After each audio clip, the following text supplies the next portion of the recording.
Hello, and welcome to You've Seen It Before, movie reviews, connections of mine. Well, here we are in a new year, 2026. I hope you all had a great New Year's Eve and New Year's Day, that you partied responsibly and all that. I was always at the top of the year. I like to take a look back at some films that are hitting some milestones. In previous years, I've done the 20-year milestone specifically. I've done 2005 and 2004, and what I wanted to do this time, instead of limiting myself to a single year and doing that, I kind of wanted to give a shout out to some films that are hitting important milestones this year across a wide range of years.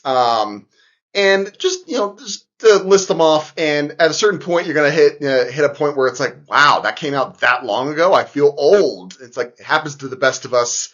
So let's just take a quick tour down memory lane, as it were, and talk about some films that hit starting off 5 years ago. 5 years ago would be 2021.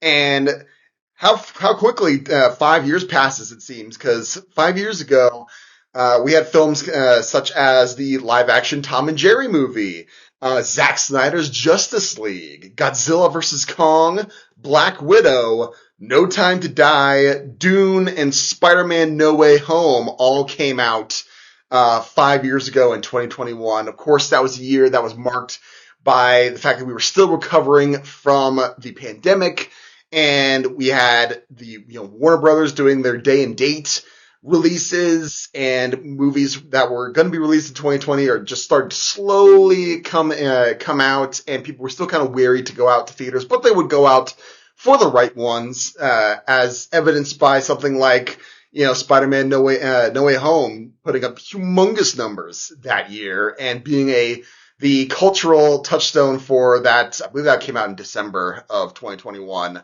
So, hey, these are not going to be extensive lists of movies that came out in all these years. These are just a cherry-picked few that I think people would be interested to hear about.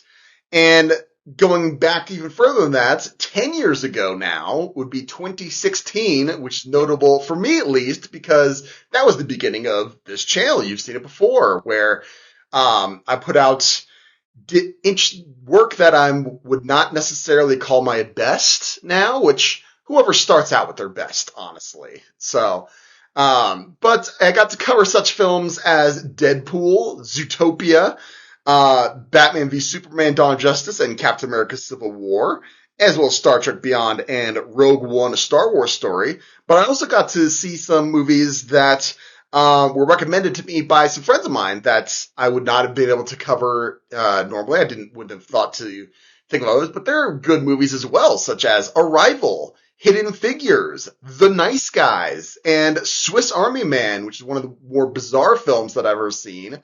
I know, Paul Dano's been in the news recently for being trashed by Tarantino, but that movie, I'm not sure I exactly like the movie, but I respect it, and it was certainly different. I'll give him that.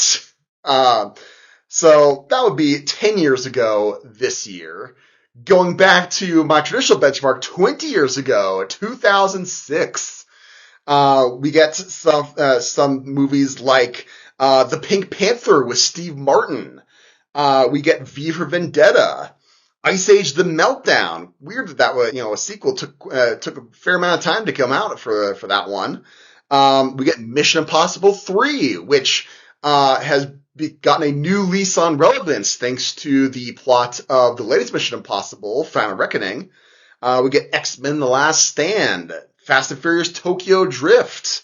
We get Pirates of the Caribbean: Dead Man's Chest. Casino Royale, the start of what many people consider the best era of James Bond, and Daniel Craig's probably best Bond movie.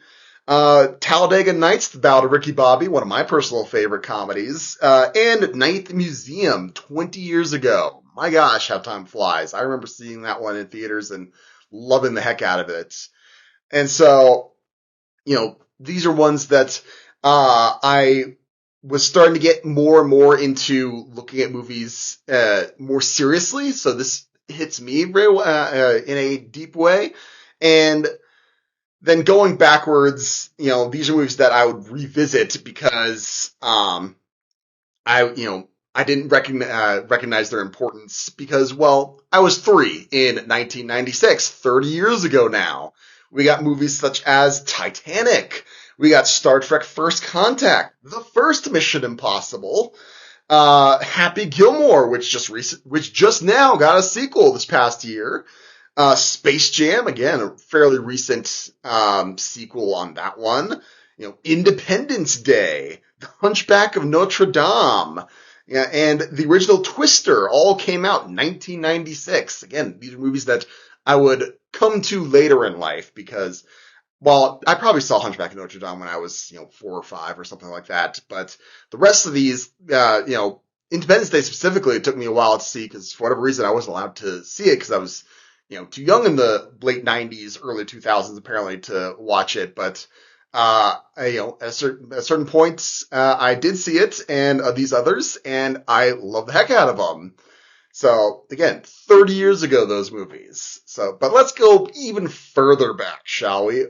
40 years ago, 1986, where we get some absolute classics on these, such as, the Top Gun, the original Top Gun, Ferris Bueller's Day Off, Labyrinth, James Cameron's Aliens, the original Crocodile Dundee, the first movie, The Transformers the movie, Star Trek IV: The Voyage Home, what many consider to be one of the best Star Trek movies ever made, and a nostalgia pick for me, Care Bears Movie 2: A New Generation. This is just because this is one of those movies we had recorded on VHS from TV at some point, and we were kids, and we once we want to watch something, and my parents like, yeah, here, put this on, and we would watch it, and they would do the work. So that would be a nostalgic pick for me.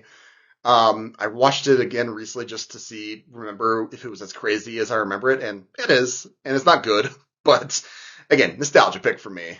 Going back 50 years ago, 1976. Now, these are ones where I'm going to have fewer things on these going forward as far as notable ones. Again, cherry picking ones that I kind of wanted to point out. One would be the original Rocky is going to be 50 years old this year, along with the 1976 Dino De Laurentiis remake of King Kong. And finally, relevant because we just lost Robert Redford, and that would be All the President's Men, which, crazy, based on a true story, crazy to think of how close after the actual events happened that this movie came out. And so, overall great movie, definitely worth checking out if you've never seen it or want to learn more about the historical events. It's a good starting place. Obviously, there are plenty of books about Watergate and the stuff around it and the investigation, Woodward and Bernstein. So those would be, that would be a fun one to check out for that. And then we're moving even further back, 60 years ago, 1966. The original, you might think Batman 89 would be the first movie, that featured Batman, but you may not know, or if you're a hardcore Batman man, you obviously do know, 1966 was the year Batman the movie came out. Yes, with Adam West and Burt Ward, that from the 60s TV show. They had the movie. That's what came out in 66. And then the other one that, if you've never seen this before, I highly recommend it. It is a great sci-fi movie, Fantastic Voyage, where, you've got Donald Pleasance in there, I believe, and, they shrink down. It's basically an Ant-Man style adventure before Ant-Man, the movie, came out. I mean, I think the comics were floating around there, by that point, 66. Maybe I'm wrong, but, shrinking down a submarine in order to go into guys', blood vessels to heal him from the inside. That was just great sci-fi and great, special effects, especially for the time. And then finally, we're gonna cap it off here at 70 years ago, 1956. where you get movies such as Forbidden Planet, another landmark sci-fi film featuring a very young Leslie Nielsen in his dramatic roles before he took his big career turn into comedy with stuff like Airplane. We also have The Searchers, which is one of the more famous westerns at a time when the western genre was arguably at its peak and headed towards its inevitable decline as a genre overall. And then near and dear to my heart, because we watched this, it's a annual Easter watch for me and my family for as long as I can remember, anyways. 1956, The Ten Commandments with Charlton Heston came out, so it'll be 70 years old in 2026. So it's just a cherry picked list of movies with anniversaries. It wasn't meant to be a big deep dive. I hope you had a uh, good time watching this. What are some movies that are hitting milestones that I would have that I missed that you would like to talk about on this? Let me know in the comments down below. I hope 2026 treats you well, and if not, hang in there. We'll get through this together. And as I always like to say, there's nothing new under the sun. And yes, you have seen it before. Thank you for watching.